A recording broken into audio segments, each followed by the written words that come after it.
Jeanne et Jaune vous dit bonjour.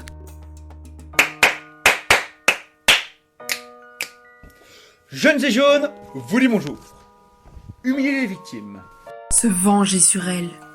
terroriser la population, Voilà certaines motivations des agresseurs sexuels que nous avons découvertes précédemment. Pour les victimes. Quelles conséquences cela a-t-il sur elles?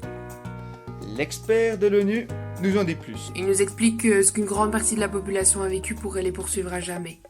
Cela pourrait avoir un côté un peu désespérant, mais la prochaine vidéo pourrait nous être précieuse, car elle nous montrera que des ONG centrafricaines ne se laissent pas décourager.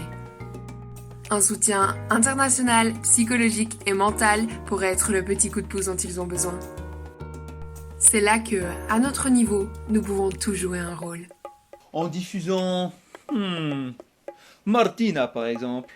En diffusant notre chanson Martina par exemple. Quelles sont les victimes? Les victimes, ce sont, comme je l'avais dit tantôt, ce sont des femmes, ce sont des filles, mais aussi, et cela est moins souligné parfois, ce sont aussi les garçons et des hommes. Leur âge varie en gros entre 5 ans et 60 ans, mais il n'est pas exclu d'avoir des enfants de moins de 5 ans et des personnes de plus de 60 ans qui soient victimes de ces violences sexuelles.